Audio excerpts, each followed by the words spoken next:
So panahon na para itatak ito sa kukote ng mga bashers ni RJ Abarientos at maging ni Coach Tim Cone.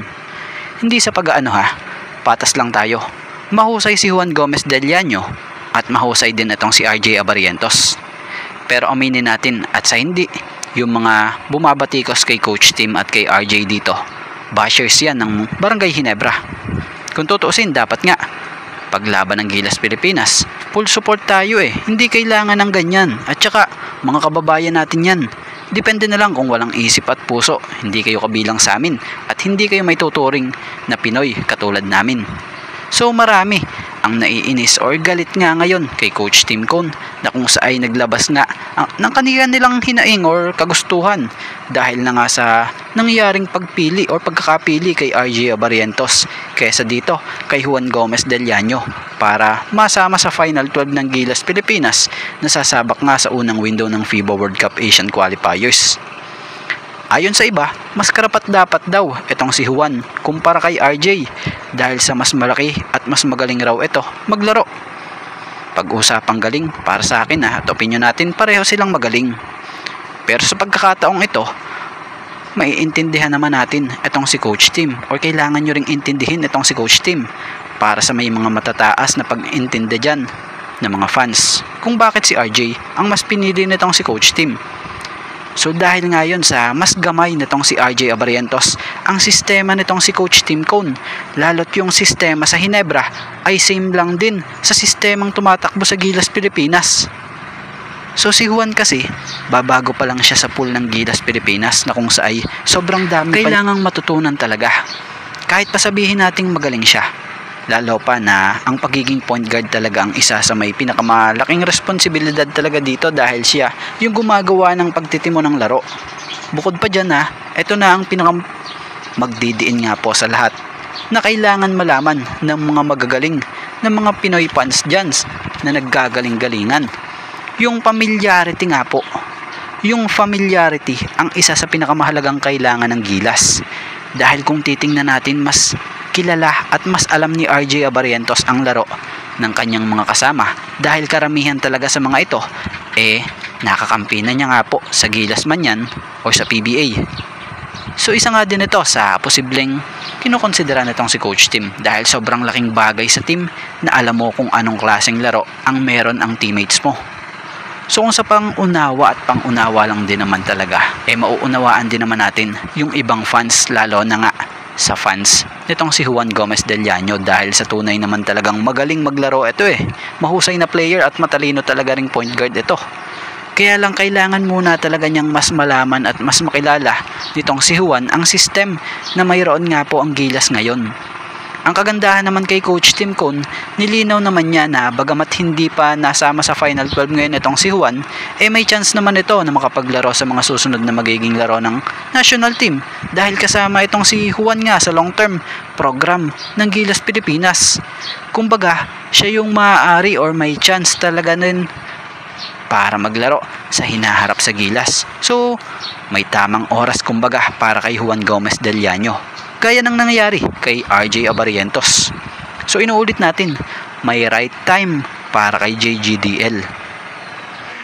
At about nga dito kay Sana Estil, maganda ang nangyayari sa karir ngayon nitong si Sana Estil dito sa Barangay Ginebra San Miguel.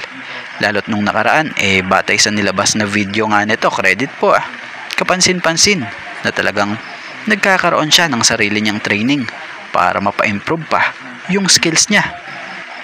At neto lang, sa latest upload niya via FB, credit po, kapansin-pansin na tinutukan talaga siya ng Ginebra at hinahasa ang shooting. Maging ang moves niya pagdating sa ilalim.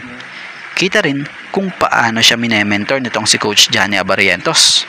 So sa ginagawang ito ni Sunny Estila, maaaring mas ma-impress palalo sa kanya ang management. Bukod pa dun, mukhang may matinding plano ang Ginebra kay Sunny Estil para sa muling pagbabalik ng PBA dahil hindi ito tututukan sa ensayo ng ganito kung hindi ito gagamitin sa mga paparating na laro ng Ginebra. So mukhang may nakaabang na malaking papel ngayon sa Ginebra para dito kay Sunny Estil, lalo't nalalapit na rin ang playoffs. So malaki ang posibilidad na mas mahigitan nga po niya ngayon yung dati niyang laro nung dumating siya dito sa Ginebra dahil sa ginagawa niyang pag-ensayo na ganito. So kaya naman, ano ang opinion nyo sa ginagawang ito ni Sunny Estile?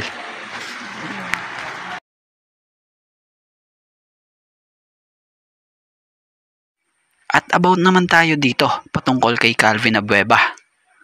Marami nga po ang nahihiwagaan sa naging post na ito nitong si Calvin via FB page. So dahil nga sa post na yan nitong si Calvin, may mga post nga rin po na gaya rito na sinasabing naamoy na papuntang Ginebra na si Calvin Abueva, nagparamdam na at nagpahiwatig sa mensahe niya, Facebook at Instagram niya. Mukhang Ginebra ang bagsak nito bago magretiro sa PBA. Soon to be NSD, good luck the beast. Bukod pa dyan, ito pa sinasabi rito. Malapit na si Calvin Abueva sa Ginebra. Sa post ni Calvin, daming nakagets na yung malapit na sa Ginebra ang punta niya. So bilang opinion naman natin dito, kung titingnan nyo yung post na to ni Abueva sa FB page niya, karamihan sa mga comments dito Ginebra, tinutukoy na di umano'y malilipat siya. So kung halimbawa lang malipat siya sa Ginebra, for sure malaki ang pupwede pa nitong maging papel sa team. Bukod doon, gusto ni Coach Tim ang laro nito dahil hindi ito i-invite dati sa Gilas Pilipinas nitong si Coach Tim Cone kung hindi niya type ang estilo ng laro nitong si Calvin. Bukod pa nga doon, gusto rin naman ni Calvin na makapaglaro sa Ginebra at handa siya ibigay di umano ang lahat para sa Ginebra, na una niyang nasambit doon sa isang interview sa kanya ng PBA Moto Club.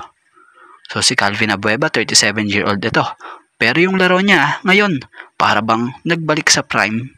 Biruin mo this ongoing conference, Calvin Abueva, he average 22.14 points per game, 10.86 rebounds per game, and 2.86 assists per game. So double-double yan. So ibig sabihin lang nun, kung halimbawa ito mapa Ginebra, malaki ang may tutulong pa nito, mapa scoring man yan at rebounding. Pero syempre, wala pa naman talagang linaw ang patungkol dito. Kumbaga, nagbigay nga lamang din tayo ng opinion at reaksyon patungkol dito. So abangan na lang din natin sa mga susunod na araw kung ano nga ba ito. Pero check nyo yung comments sa post niyang ito. Magugulat talaga kayo. So ano opinion nyo? At bago nga ang lahat, baka naman po pwedeng makahingi ng isang subscription para sa ating channel or pakifollow na rin po kung nagustuhan nyo ang ating mga basketball update. At kung ito na may makakabigat para sa inyo, kahit isang like and share na lamang po. Maraming salamat po.